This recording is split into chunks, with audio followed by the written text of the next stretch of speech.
Welcome back, everyone.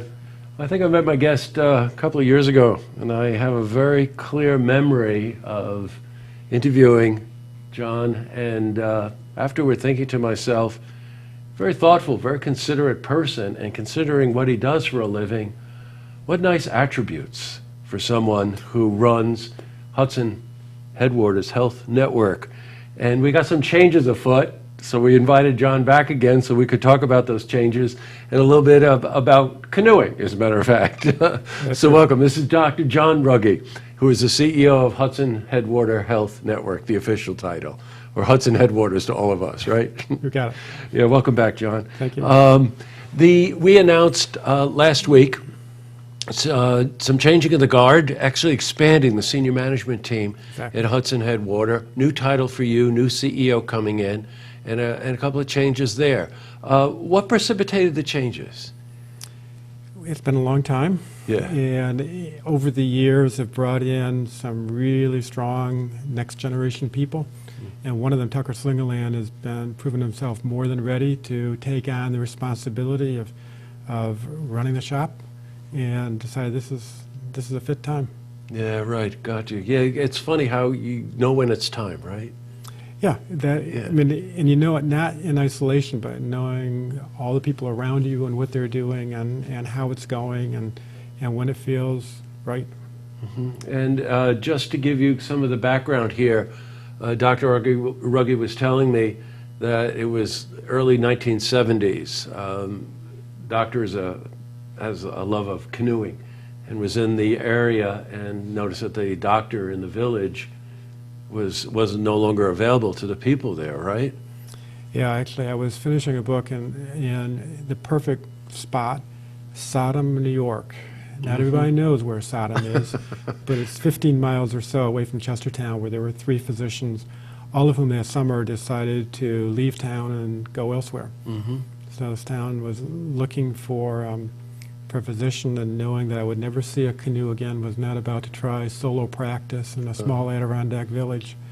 But so the town fathers approached Glens Falls Hospital for help at the very time I turned up at the hospital saying, I'm ready to spend a few months in the emergency department working as a physician. They said, well, we don't really have a position in the ED, but we just heard from these people in Chestertown. So I found myself installed with a new breed of provider. That summer, Glens Falls Hospital was precepting the very first PAs, physician assistants, coming out of the Albany programs. And so found myself installed as the physician with 4 PAs, providing coverage in a little town that was waiting for the real doctors to come. They never showed up. Yeah, right. They never showed up. And that expanded because at that time, that was actually an issue with the smaller rural communities, right? Yeah, this was a time when a generation of physicians was retiring and there was nobody to replace them. Only after a few years did I understand how this was happening in this area. And that was, it happened that all the physicians, almost all, had come at the same time. They came about 1945 and 1946. They were all Jewish, and they all been fleeing Hitler's Germany. Yeah, it makes sense if you think about the time, sure. There was a pathologist in Glens Falls, Dr. Masloff, who had ties to the Jewish Refugee Service. And as these physicians hit Ellis Island, they called Dr. Masloff, and he said, well, he could go to Chestertown, or he could go to North Creek. Let's put him in Newcomb. And so having come at the same time, they were all ready to retire or leave or become disabled, and there was a vacuum. And really a new form of care was sort of developed at that time, which I remember you were telling me that about 1978 or so that the federal government was getting involved with funding a certain kind of health care for people that allowed you to really create Hudson Headwater, right? Yeah, the sequence was Glens Falls Hospital was the original sponsor. It was my employer, and in those very first few years, we found not one but 4 towns to do health centers, but it was financially not sustainable. In part because primary care is the low end financially in healthcare, but in major part because lots of people had no insurance or had Medicaid, which is a poor payer. So there was a bit of head scratching what to do with health centers that were needed but not sustainable. And absolutely by chance found there was indeed a program for community health centers. We were naming our place the Chester Health Center and the Warrensburg Health Center. Didn't know we had reinvented something that already had been conceived a decade earlier, 1965. So it turns out that writing canoeing books was pretty good preparation for writing healthcare grants. We wrote a grant, and that grant required that we separate from the hospital.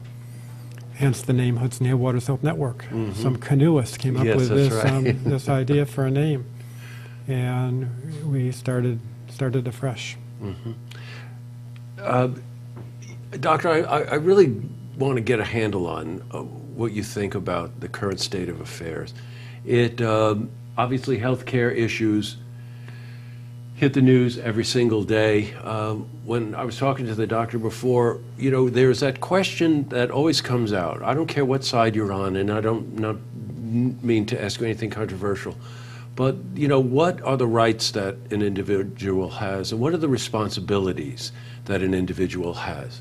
What's your take on this? Well, what we know is one of the most expensive things we have and have to have is healthcare. 17% of all our money goes into healthcare. And for some people, there's never a need, and for others, it becomes an overwhelming, crushing thing for a family to cope with. Unfortunately, there's been no settled approach or systematic approach that we've found to take in terms of saying how do we provide that care, who should get it, and what kind of ways. As you suggested, how much is a right for health care and how much is a personal responsibility, and how do we meld that? A related question then is, what does government have to do with this? Is this something that people need to look to their employer for, buy the private insurance and government stays out? Or is there either a desired or necessary role for government to do? And kind of by backing into it, starting in 1965, Medicare started as a program for people who were not employed, and they were people who were retired and many times couldn't afford insurance. And everybody seemed to agree, well, not initially. Initially, the physicians didn't. The American Medical Association was very hostile. Alongside that, really as an afterthought, was Medicaid, as a small program for people who were truly down and out and just had no place else to go. Over the decades, everything's changed, and Medicare is certainly a key part of life, or the senior part of life for America. And Medicaid has grown up as well to include not only the poor people, but people who are clearly working, struggling to make ends meet, and now depend upon Medicaid as their necessary or only available insurance program. Sure, you know, with Medicaid expansion, it really, people that are at the poverty level, Medicaid obviously jumps in and really is a life net for them, but more and more is becoming a life net for people on maybe the lower end of the workforce. Yeah. And of course, you know, let's face it, in the communities that we live in, the very diversified communities, there are a lot of very rural areas that Hudson Headwaters is serving. Yep. Right? Well, about 2 years ago, we had an interesting benchmark, and that is if you had a small family of 3 or 4, and the dad or the mom were working at minimum wage, which a lot of people do in the Adirondacks, at that point, the cost of their health insurance bought in the commercial market would be more than the total annual income. Yes, right, yeah. So that becomes a problem. Mm-hmm. Well, you know what? Your reputation is, as you probably have heard, you know, that he may be the CEO of Hudson Headwaters, but he's always got his doctor's bag in the back seat. It's there. You know, you see patients yourself, which I find is pretty remarkable. Yeah, Part of your drive, right? And that's since yesterday afternoon, or not until tomorrow morning. But it keeps life real. It's the reason Hudson Headwaters is there is to take care of the people one by one, one family at a time.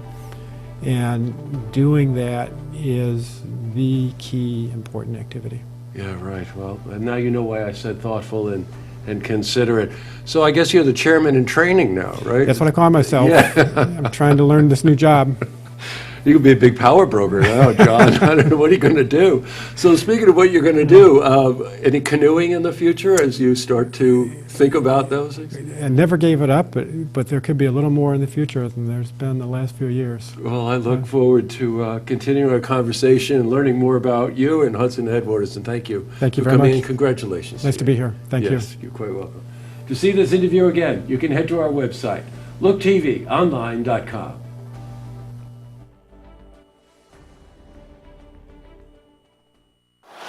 Look Outreach is underwritten by the generous support of Munter Enterprises. Family owned and operated since 1972, integrity is important, as our family name is on every project. Our word is our bond. Munter Enterprises. Just build it.